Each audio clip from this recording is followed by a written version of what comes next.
السلام علیکم ورحمۃ اللہ وبرکاتہ۔ اعوذ باللہ من الشیطان الرجیم، بسم اللہ الرحمن الرحیم۔ ومنهم من يستمع إليك حتى إذا خرجوا من عندك قالوا للذين أوتوا العلم ماذا قال آنفا أولئك الذين طبع الله على قلوبهم واتبعوا أهواءهم والذين اهتدوا زادهم هدى وآتاهم تقواهم فهل ينظرون إلا الساعة أن تأتيهم بغتة فقد جاء أشراطها فأنى لهم إذا جاءتهم ذكراهم فاعلم أنه لا إله إلا الله واستغفر لذنبك وللمؤمنين والمؤمنات والله يعلم متقلبكم ومثواكم صدق الله العظيم۔ رب اشرح لي صدري ويسر لي امری واحلل عقدۃ من لسانی یفقہوا قولی، آمین۔ ناظرین محترم، کل سورہ محمد کے دوسرے رکوع کی تلاوت کی گئی تھی اور یہ بات ہمارے سامنے آئی تھی کہ اس رکوع کے اندر دو باتیں ہیں۔ پہلی بات، مومنین اور مشرکین کے درمیان میں واضح فرق، ان کی زندگیوں میں بھی فرق اور ان کے انجام میں بھی فرق۔ ان کی زندگیوں میں، مومنین کی زندگیوں میں توحید خالص ہے، عمل ہے، اور مشرکین کی زندگیاں شرک آلود ہے، اور اہل ایمان کا معاملہ یہ ہے کہ حق کی راہ میں جد و جہد کرنے والے ہیں، اور اہل باطل کا معاملہ یہ ہے کہ وہ سد راہ بن کر ٹھہر گئے ہیں۔ تو دونوں کی زندگیوں میں بھی فرق ہے، اور انجام کے اعتبار سے بھی ان کی زندگیوں کے فرق کو واضح کیا گیا کہ اہل ایمان کو جنتیں عطا کی جائے گی تو خالص عطا کی جائے گی، اور مشرکین کو جو سزا دی جائے گی تو ان کو گرم کھولتا ہوا پیپ اور لہو اور ایسی چیزیں دی جائے گی جو ان کے پیٹ کو نقصان پہنچائے گی۔ ان کے انجام کے بارے میں تذکرہ تھا۔ پھر اس رکوع کے آخری حصے میں منافقین کا تذکرہ ہے۔ چونکہ سورہ محمد مدینے میں نازل ہوئی اور مدینے میں نبی اکرم صلی اللہ علیہ وسلم کو منافقین سے سابقہ تھا، تو ان کے بارے میں یہاں پہ بتایا گیا، اور ان کی جو چالیں تھیں ان کے چالوں کا یہاں پہ ضمناً تذکرہ کیا گیا۔ تو ناظرین محترم، ہم کو ایک بات سمجھنا چاہیے کہ منافقین کے بارے میں جب ہم گفتگو کر رہے ہیں تو ایک بات ہمارے ذہنوں میں ہونی چاہیے کہ منافقین جو مدینے میں تھے، جن سے اسلام کو بہت زیادہ نقصان پہنچتا تھا، یہاں تک کہ جتنا نقصان مشرکین سے اور یہودیوں سے پہنچا اس سے زیادہ منافقین سے پہنچا، اس لیے کہ یہ لوگ سازشیں کرتے تھے، جاسوسی کرتے تھے، تفرقے برپا کرتے تھے، بظاہر اپنے آپ کو مسلمان ظاہر کرتے تھے، لیکن وہ اسلام کے دشمن تھے۔ ظاہر ان سے بہت نقصان ہوا، اللہ تعالیٰ نے بھی ان پر بہت زیادہ اپنے غصے کا اظہار کیا، یہاں تک کہ ایک جگہ فرمایا کہ ان منافقین سے بھی جہاد کرو، ان المنافقین فی الدرک الاسفل من النار، منافقین دوزخ کے آخری حصے میں ہوں گے۔ یہ الگ بات ہے کہ اللہ تعالیٰ نے ان کو چھپائے رکھا، ان کے ناموں کا اظہار نہیں کیا، صحابہ کے درمیان میں ان کے نام اس طرح سے عیاں نہیں ہو گئے تھے کہ فلاں شخص فلاں درجے کا منافق ہے۔ ان کے غلطیوں پر، ان کی چالوں پر اللہ تعالیٰ نے ناموں کے ساتھ پردہ ڈال دیا۔ ان کی چالوں کا تو لوگوں کے سامنے افشا کر دیا، لیکن ان کے چہروں کو چھپائے رکھا، اس لیے کہ اللہ تعالیٰ ستار العیوب ہے، لوگوں کو موقع دیتا ہے سنبھلنے کا۔ آخری حد تک موقع دیا، لیکن جب جنگ تبوک ہوئی تو اس کے بعد ان کے حالات کو کھول دیا گیا۔ بہرحال مدینے میں جو منافقین تھے، ہم ان کو 4 حصوں میں تقسیم کر سکتے ہیں۔ بعض منافقین وہ تھے جو اسلام کو اندر سے تباہ کرنے کی کوششیں کرتے تھے، ان کو ہم اعتقادی منافق کہتے ہیں۔ اعتقادی منافق کا مطلب یہ ہوتا ہے کہ یہ لوگ عقیدے کے اعتبار سے نہ قرآن، نہ اللہ کو مانتے ہیں، نہ محمد صلی اللہ علیہ وسلم پر ایمان لاتے ہیں۔ بظاہر وہ رسول اللہ کی خدمت میں حاضر ہوتے تھے اور کہتے تھے کہ ہم مسلمان ہیں، مسلمانوں کا لبادہ اوڑھ کر نمازوں میں شریک ہو جاتے تھے، محفلوں میں شریک ہونے کی کوشش کرتے تھے۔ تو اعتقادی منافق تھے یہ لوگ، ان کے دلوں میں غصہ تھا، اسلام کے لیے بغض تھا، صحابہ سے ان کی دشمنیاں تھی، وہ رسول اللہ صلی اللہ علیہ وسلم کو ایک سیکنڈ کے لیے بھی برداشت نہیں کر سکتے تھے. یہ اعتقادی منافق تھے. اور ان کا رویہ کیا تھا؟ یہ سازشیں کرتے تھے، جاسوسی کرتے تھے، یہ اہل ایمان کے درمیان میں تفرقے برپا کرتے تھے. دوسرے قسم کے منافق تھے وہ اعتقادی منافق تھے. یہ بھی اعتقادی منافق تھے لیکن مفاد پرست تھے. یعنی اگر ان کو ایسا محسوس ہوتا کہ اگر ہم محمد صلی اللہ علیہ وسلم کو نہیں مانیں گے تو ہو سکتا ہے کہ کل کے دن ہمارے جان کے لالے پڑ جائے، ہو سکتا ہے کہ ہمارے کاروبار پہ اس کا زد پہنچے یا ہمارے گھروں کو تباہ کر دیا جائے. یہ اعتقادی منافق تھے لیکن ان کے کچھ مفادات تھے. یہ بھی صحابہ اور رسول اللہ صلی اللہ علیہ وسلم سے بغض رکھتے تھے لیکن اپنے کاموں میں مصروف تھے. جب ایسا محسوس ہوتا کہ ان کو خطرہ ہے تو وہ رسول اللہ کے پاس آ جاتے اور پھر منافقین کے پاس جا کے ان کے ساتھ رہتے. ادھر آتے تو رسول اللہ کے طرفداری میں گفتگو کرتے، ادھر جاتے تو ان کے ساتھ ہو جاتے. یہ دوسری قسم ہے. تیسری قسم منافقین کی وہ ہے جو اسلام تو قبول کر لیتے تھے، کلمہ تو پڑھتے تھے، لیکن اگر کوئی ابتلا یا آزمائش کا کوئی موقع آ جاتا یا جنگی حالات آ جاتے، اہل ایمان سے صبر اور استقامت کا مظاہرہ، صبر و استقامت کی طرف ان کو دعوت دی جاتی، میدان جہاد میں جانے کا حکم دیا جاتا تو اس سے دور رہ جاتے، صرف تماشا دیکھتے تھے. اب کچھ نہ کچھ بہانے کر دیتے تھے، نہیں جانے کے سلسلے میں بہانے کرتے اور نہیں جانے کی کوشش کرتے تھے. یہ تیسرے قسم کے منافقین پائے جاتے ہیں. چوتھے قسم کے منافقین وہ تھے کہ اسلام تو وہ قبول کر لیے تھے لیکن وہ شک کے دائرے میں تھے. ان کو یقین نہیں تھا اسلامی تعلیمات پر. ہمیشہ نبی کریم صلی اللہ علیہ وسلم کی باتوں کو سنتے تو شک کے دائرے میں سنتے تھے. تذبذب کا شکار تھے، نہ پورے اس طرف تھے نہ پورے اس طرف تھے. مذبذبین بین ذالک لا الہ الا ولا الہ الا. یہ چار قسم کے منافقین ہم کو مدینے میں ملتے ہیں. لیکن جو شروع کے 3 قسم کے منافقین ہیں ان سے اسلام کو بہت نقصان پہنچا. اور جو یہاں پہ آیتیں اللہ تعالیٰ نے نازل فرمائی وہ ان 3 قسم کے منافقین کے بارے میں ہی نازل فرمائی جن کا ذکر ہم نے ابھی کیا ہے. فرمایا کہ ان میں سے کچھ لوگ ایسے ہیں جو کان لگا کر تمہاری بات سنتے ہیں اور پھر جب تمہارے پاس سے نکلتے ہیں تو ان لوگوں سے جنہیں علم کی نعمت بخشی گئی ہے پوچھتے ہیں کہ ابھی انہوں نے کیا کہا تھا. یہ وہ لوگ ہیں جن کے دلوں پر اللہ نے ٹھپا لگا دیا ہے اور اپنی خواہشات کی پیرو بنے ہوئے ہیں. یہ ان کا وتیرہ تھا. رسول اللہ صلی اللہ علیہ وسلم کی محفل میں آتے، غور سے سنتے. ظاہر صحابہ تو بہت غور سے سنتے تھے. صحابہ کے سننے کی کیفیت کا ذکر کرتے ہوئے یہ کہا گیا ہے کہ ایسے خاموش بیٹھے ہوئے رہتے کہ اگر ان کے سر پہ اگر چڑیا بھی بیٹھ جائے تو نہیں اڑے گی، ایسے خاموش بیٹھے ہوئے ہوتے تھے. تو ان کی مشابہت اختیار کرتے ہوئے وہ بھی غور سے بات کو سننے کی کوشش کرتے تھے. لیکن جب باہر آتے تو پوچھتے تھے کہ ابھی انہوں نے کیا کہا. تو ایسے کیوں پوچھتے تھے؟ اس لیے پوچھتے تھے کہ سمجھتے بھی نہیں سمجھنے کا مظاہرہ کرنا، گنجلک گفتگو ہے، ایسی باتیں ہم کو سمجھ میں نہیں آتی. ایک مقصد تو یہ تھا. دوسرا مقصد یہ تھا کہ صحابہ جس جذبے کے ساتھ باہر آئے تھے، ظاہر رسول اللہ کی محفل میں جاتے تو ان کے ایمان میں اضافہ ہو جاتا تھا اور دین کی جو محبت ان کے سینوں میں پیوست ہو گئی تھی وہ اور زیادہ بڑھ جاتی تھی. اللہ سے ان کے تعلق میں اور زیادہ استواری آ جاتی تھی. تو منافقین یہ کوشش کرتے تھے کہ ان کیفیات کو کم کیا جائے، ختم کیا جائے، اس لیے وہ ایسے سوالات کرتے تھے. تو اللہ نے فرمایا کہ ان کے دلوں پر اللہ نے ٹھپا لگا دیا ہے. ان کے دلوں پر ٹھپا ہے اس لیے بظاہر تو یہ لوگ غور سے سن رہے ہیں لیکن یہ خواہشات کے پیرو ہیں. رہے وہ لوگ جنہوں نے ہدایت پائی ہے، اللہ ان کو اور زیادہ ہدایت دیتا ہے اور انہیں ان کے حصے کا تقوی عطا کرتا ہے. یہ ہے صحابہ کی وہ جماعت جو رسول اللہ صلی اللہ علیہ وسلم کی خدمت میں بیٹھتی، وہاں سے جو کچھ ملتا سمعنا و اطعنا، ہم نے سنا اور ہم نے پیروی اختیار کی.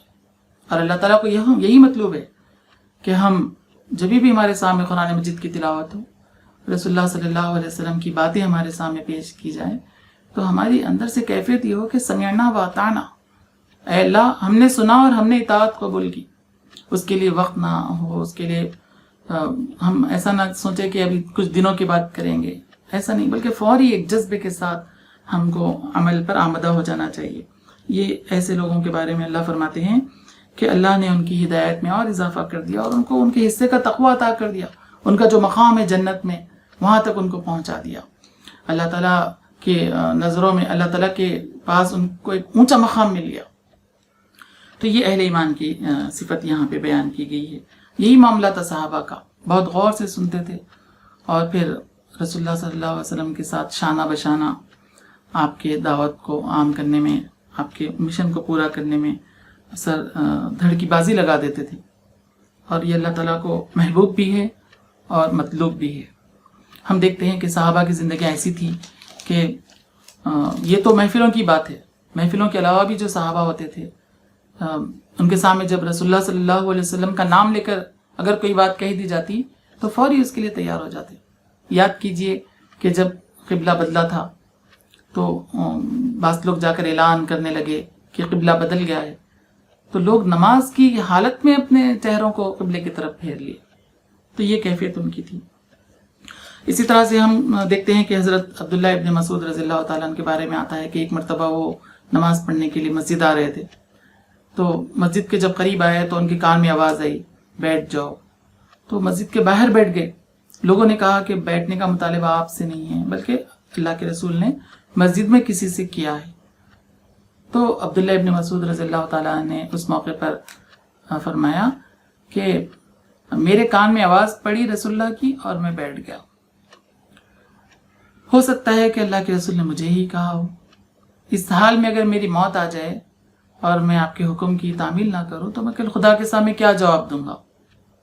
یہ ان کا احساس تھا، خدا کے سامنے ٹھہرنے کا ڈر تھا کہ صحابہ رضوان اللہ تعالیٰ علیہ میں کی کیفیت تھی کہ محفل تو محفل کے باہر بھی ہوتے ہیں. تو جب رسول اللہ کے حوالے سے کوئی بات آ جاتی یا آپ کی آواز کان میں پڑ جاتی تو اپنا سب کچھ قربان کرنے کے لیے تیار ہو جاتے تھے.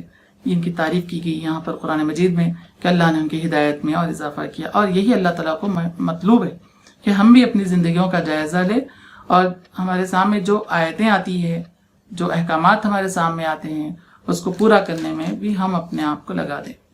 آگے فرمایا اب کیا یہ لوگ بس قیامت ہی کے منتظر ہیں کہ وہ اچانک ان پر آ جائے؟ اس کی علامت تو آ چکی ہے. جب وہ خود آ جائے گی تو ان کے لیے نصیحت کرنے کا کون سا موقع باقی رہے گا؟ اللہ اکبر، کیسی بات ارشاد فرمائی گئی ہے.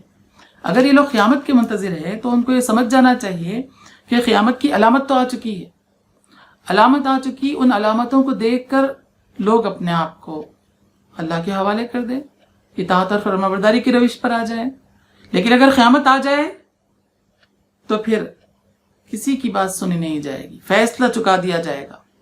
اور یہاں پہ نشانی کی جو ذکر ہے اس کی علامت تو آ چکی ہے، تو یہاں پہ علامت سے مراد رسول اللہ صلی اللہ علیہ وسلم کی بعثت ہے.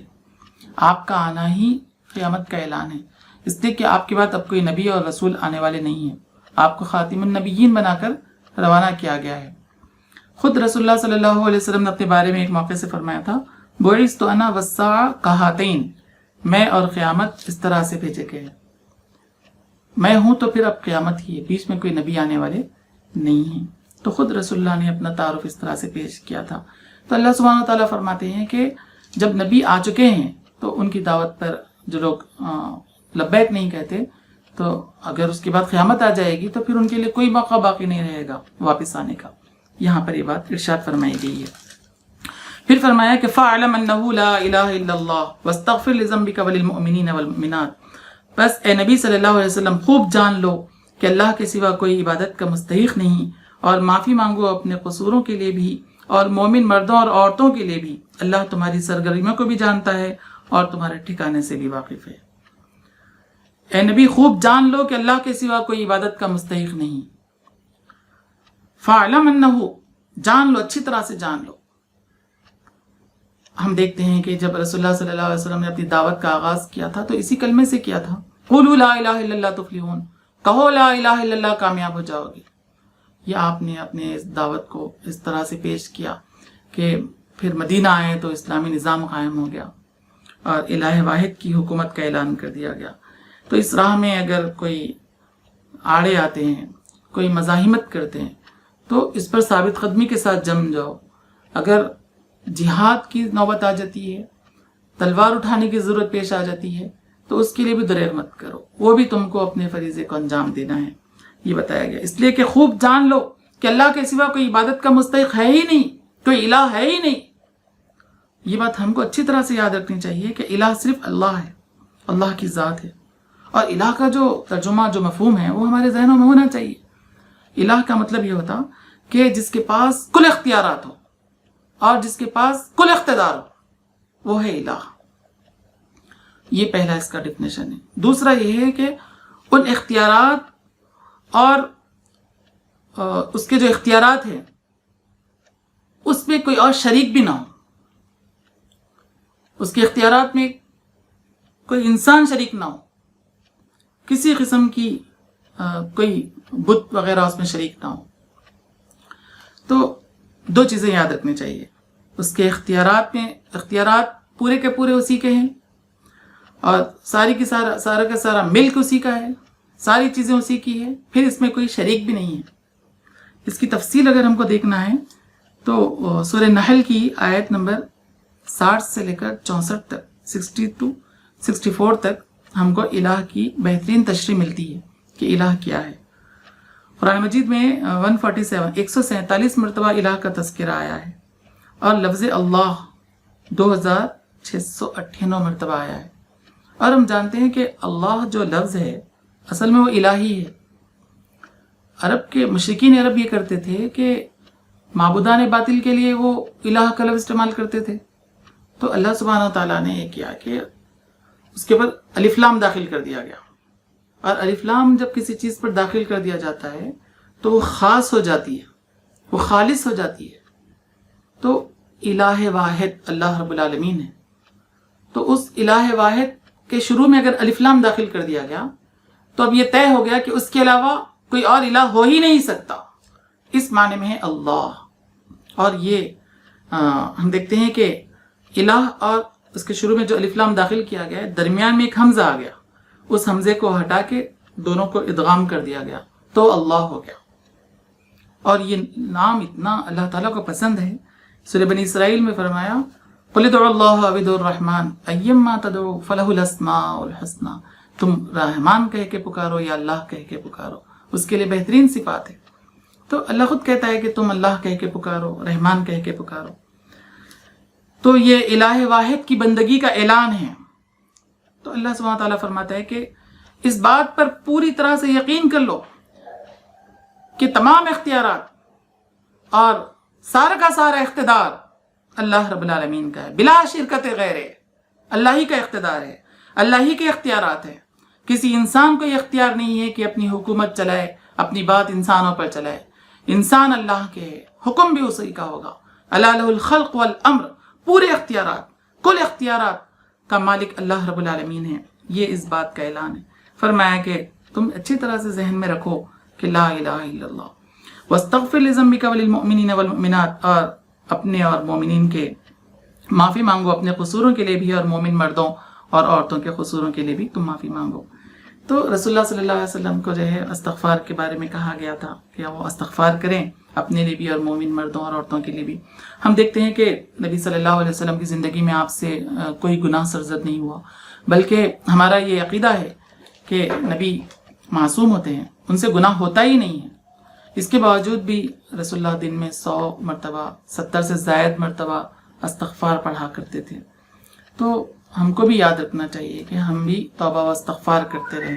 یہ صفت اللہ تعالیٰ کو بے انتہا محبوب ہے کہ بندے مومن اس کی عبادت کرے، اس کے گن گائے، اس کی دعوت کو لے کر زمین پر اس کی دعوت کو عام کرنے کی جد و جہد کرے، اعلاء کلمت اللہ کے لیے جد و جہد کرے، اور اصلاح معاشرے کا کام کرے.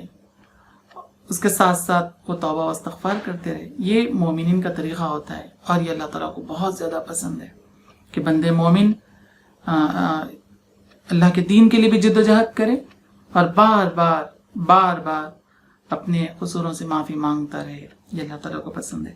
یہاں ایک بات یہ ہے کہ اللہ کے رسول سے فرمایا گیا کہ تم مومن مردوں اور عورتوں کے لیے بھی استغفار کرو. یہ کیوں فرمایا گیا؟ تو اس سے بات معلوم ہوتی ہے کہ جو ذمہ دار ہوتے ہیں ہمارے درمیان میں، جو اجتماعی زندگی ہم گزارتے ہیں، تو جو ذمہ دار ہوتے ہیں تو ان کو چاہیے کہ وہ اپنے ماتحدین کو اپنی دعاؤں میں یاد رکھیں. یہاں سے ہم کو پیغام ملتا ہے. بہت اہم بات ہے یہ. ان کو دعاؤں میں یاد رکھے، ان کے مسائل کو اپنا مسئلہ سمجھے، ان کی زندگی کے حالات پر ایسی نظر ہو کہ جب مامور دیکھے کہ امیر کی طرف تو ایک اس جذبے سے دیکھے کہ یہ میرا امیر ہے، جو میرے لیے دعا بھی کرتا ہے، جو میرے لیے مخلص بھی ہے، جو میرے مسائل کو حل بھی کر سکتا ہے، مجھے بہت چاہتا ہے، اس کا میرے سے گہرا تعلق ہے۔ تو جب تک ایک اسلامی صالح اجتماعیت کے اندر امیر اور مامور کے درمیان میں یہ تعلق نہیں ہوگا، کیسے ایک بہت بڑے مشن کو پورا کیا جا سکتا ہے؟ تو رسول اللہ صلی اللہ علیہ وسلم کو بتایا گیا کہ ایک عظیم مشن کی ذمہ داری آپ کے پاس ہے، آپ اس بڑے مشن کو ادا کر رہے ہیں، تو آپ مومنین سے اپنے تعلق کو مضبوط کیجئے، ان کے مسائل میں دلچسپی لیجئے، ان کے لیے استغفار کی دعا کیجئے۔ اگر ان سے کوئی غلطی سرزد ہو جائے تو اس غلطی میں اپنے آپ کو شمار کرنا بھی یہ انبیائی طریقہ ہے۔ یہاں تک کہ ہم دیکھتے ہیں کہ موسیٰ علیہ السلام جب کوہ طور سے واپس آئے تھے تو لوگوں نے بچڑے کو معبود بنا لیا تھا۔ اس موقع پر اپنے بھائی ہارون کے پکڑ کے پوچھتے ہیں کہ بھائی تم نے کیا کیا؟ تو بھائی کہتا ہے، حضرت ہارون کہتے ہیں کہ میں نے کچھ نہیں کیا، سامری نے کیا۔ اس موقع پہ موسیٰ علیہ السلام دعا کرتے ہیں، اللہ مجھے اور میرے بھائی کو معاف کر دے۔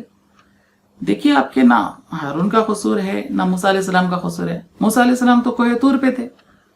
تو انبیاء کا معاملہ یہ ہوتا ہے کہ وہ اپنے ماتحدین سے اتنے قریب ہو جاتے ہیں کہ ان کے مسئلے کو اپنا مسئلہ سمجھتے ہیں اور ان کی ضروریات کو اپنی ضروریات سمجھتے ہیں، ان کے لیے ویسے ہی دعا کرتے ہیں جیسے وہ اپنے لیے کرتے ہیں۔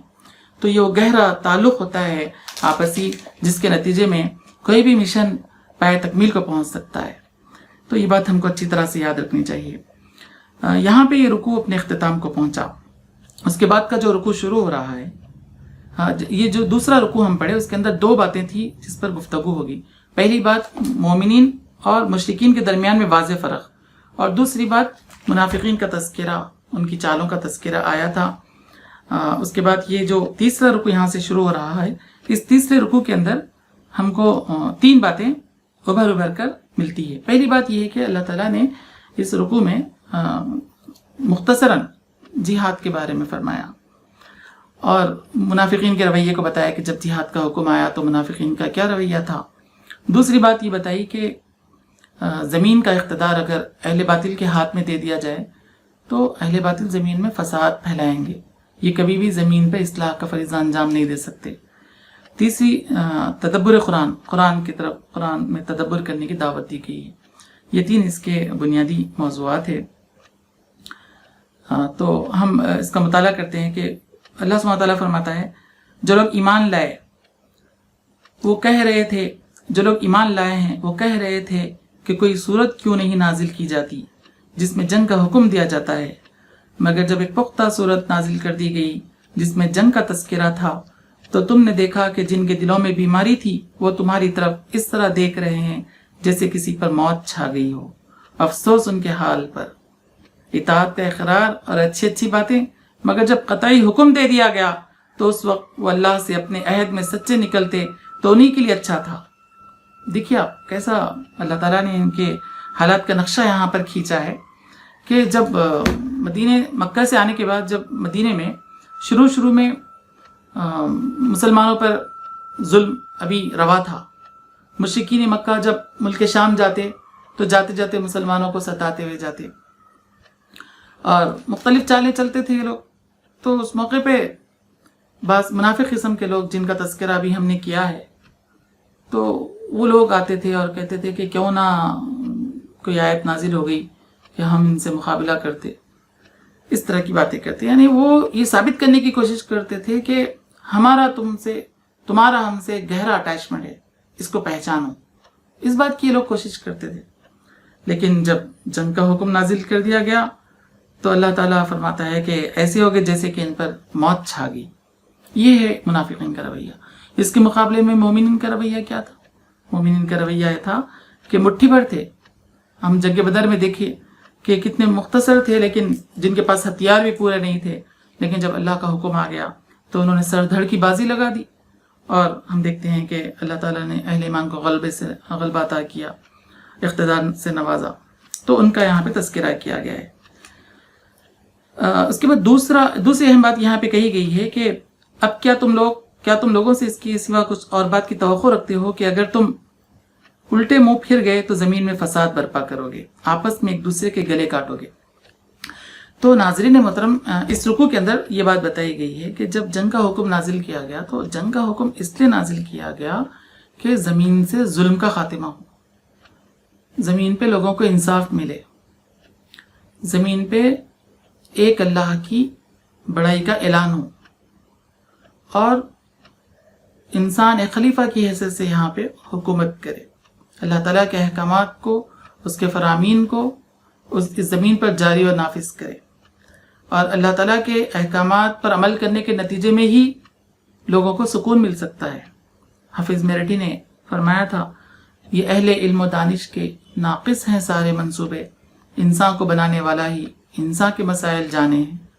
تو آپ دیکھیں کہ آج دنیا میں بھی ہم دیکھتے ہیں کہ بڑے بڑے دعوے کرنے والے، کتنے بڑے بڑے یہاں پہ دعوے کیے گئے، کمیونزم تھا، ڈیموکریسی کے نام سے لوگ آئے، کتنے قسم کے لوگ آئے، تمام ازمز کو شکست ہو گئی، نیشنلزم کو شکست ہو گئی، ڈیموکریسی شکست کھا گیا، کمیونزم کو پناہ نہیں ملی، دنیا کے کسی بھی حصے میں کوئی بھی نظام مستقل طور پر وہاں جم نہیں سکا، اس لیے کہ نہ ان کے پاس خاندانی نظام ہے، نہ ان کے اندر ان کے پاس اخلاقی نظام ہے، نہ ان کے پاس کوئی روحانی نظام ہے، نہ ان کے پاس کسی قسم کا سیاسی نظام ہے، اس لیے کہ انسان کو پیدا کرنے والا جانتا ہے کہ انسان کے کیا مسائل ہے، ان کے پاس ان مسئلوں کو حل کرنے کے لیے نہیں ہے۔ تو ظاہر ہے جب وہ زمین میں اقتدار ان کو ملے گا تو وہ زمین میں خون برپا کریں گے۔ چنانچہ آج جس دنیا میں ہم رہتے ہیں دیکھتے ہیں کہ کس طرح سے انسانوں کو کاٹ دیا جاتا ہے، مار دیا جاتا ہے، مختلف ممالک کے اندر جو ظلم کی انتہا ہے، آسانی کے ساتھ بم برسا دیے جاتے ہیں اور آبادیوں کو تباہ کر دیا جاتا ہے، انسانوں کے خلاف منصوبے بنائے جاتے ہیں۔ اس دنیا کی بہت بڑی آبادی سطح غربت سے نیچے زندگی گزار رہی ہے، لیکن ان کے بارے میں کبھی پلاننگ نہیں کی جاتی۔ UN میں لوگ بیٹھتے ہیں اور گفتگو جبھی بھی ہوتی ہے تو کس طرح سے اسلام کو ڈیمیج کیا جائے، کس طرح سے اہل ایمان کے خلاف منصوبے بنائے جائیں، فیملی پلاننگ کے لیے کیا کوششیں ہونی چاہیے، اس طرح کی باتیں وہاں پہ ڈسکشنز کا موضوع ہوتا ہے۔ تو غریبوں کو سطح غربت سے اٹھانا، دنیا کے مسائل حل کرنا، جس ملک کے اندر خون خرابہ ہو رہا ہے اس کو روک، یہ کر ہی نہیں سکتے، یہاں تک کہ ان کے ہاتھ میں کچھ نہیں ہے، ان کے ہاتھ میں اپنا اقتدار بھی نہیں ہے۔ ہم جن حالات سے گزر رہے ہیں، لاک ڈاؤن میں ہم دیکھتے ہیں کہ جو کرونا وائرس آیا، پوری دنیا اپنے پورے اقتدار کے ساتھ خاموش تماشائی، کچھ نہیں کر سک رہی، کسی کے پاس ویکسین نہیں ہے، کسی کے پاس اس مسئلے کا حل نہیں۔ اگر خدا نخواستہ یہ وبا اور زیادہ پھیل جائے، پوری دنیا ختم ہو سکتی۔ کسی کے ہاتھ میں کسی قسم کا اختیار، کسی کے ہاتھ میں کسی قسم کا اقتدار نہیں ہے۔ ان الحکم الا للہ، حکم سارا کا سارا اللہ کا ہے، اقتدار پورا کا پورا اللہ رب العالمین کا ہے۔ تو یہ بتایا گیا کہ محمد صلی اللہ علیہ وسلم جس نظام کو مدینہ میں قائم کیے ہیں اس پر حملہ کیوں کرنا چاہتے ہو؟ اگر وہ نظام نہ رہے تو اگر تم کو موقع دے دیا جائے تو تم تو زمین میں فساد پھیلاؤ گے۔ تو یہاں یہ بات ہم کو سمجھ میں آتی ہے کہ اسلامی نظام آئے گا تو انسانوں کے خون کا تحفظ ہوگا، انسانوں کے جان کی حفاظت ہوگی، انسان امن اور سکون کے ساتھ زندگی گزار سکیں گے۔ یہاں ان آیتوں میں یہ بات ارشاد فرمائی گئی۔ ورنہ ہم دیکھتے ہیں کہ ہم دنیا میں دیکھتے ہیں، خود ہمارے اس ملک عزیز میں ہم دیکھتے ہیں کہ اپنے جیسے انسانوں کو ملک سے باہر نکالنے کی کوششیں ہو رہی ہیں، اور جو ہے اسی ملک کے اندر 30 سے 35% لوگ ایسے ہیں جو غریب ہیں، جن کو 2 وقت کی روٹی تک میسر نہیں ہے، لیکن اس کے لیے کوئی منصوبے نہیں بنائے جاتے، لیکن منصوبے بنائے جاتے ہیں کس طرح سے اسلام کو نقصان پہنچایا جائے۔ تو بہرحال یہ لوگ فساد پھیلانا چاہتے ہیں، خون خرابہ چاہتے ہیں، یہ مسائل کا حل نہیں کر سکتے۔ فرمایا کہ یہ لوگ ہیں جن پر اللہ نے لعنت کی ہے اور ان کو اندھا اور بہرا بنا دیا۔ کیا ان لوگوں نے قرآن پر غور نہیں کیا یا ان کے دلوں پر قفل چڑھے ہوئے ہیں؟ تو یہ جو فرمایا اللہ سبحانہ و تعالیٰ نے کہ افلا یتدبرون القرآن ام علی قلوب اقفالها، یہ قرآن مجید کی جامع ترین آیت ہے۔ 4-5 مرتبہ ہم کو یہ آیت قرآن مجید میں ملتی ہے الگ الگ طریقے سے۔ اللہ تعالیٰ نے قرآن مجید میں جو تدبر کرنے کا حکم دیا ہے، اس کے اندر 2 باتیں ہم کو سمجھ میں آتی ہے۔ پہلی بات یہ ہے کہ قرآن مجید میں تدبر کی جو دعوت دی ہے، تو اس کا مطلب یہ ہے کہ اس غور و فکر کا حاصل یہ ہونا چاہیے کہ قرآن مجید دعوت دین کی طرف لوگوں کو بلاتا ہے، ایک اللہ کی کبریائی، ایک اللہ کی طرف لوگوں کو دعوت دی گئی ہے اس قرآن مجید کے اندر کہ تمام معبودان باطل سے دستبردار ہو کر ایک خدا کی عبادت اختیار کی جائے۔ اس کی دعوت قرآن مجید دیتا ہے۔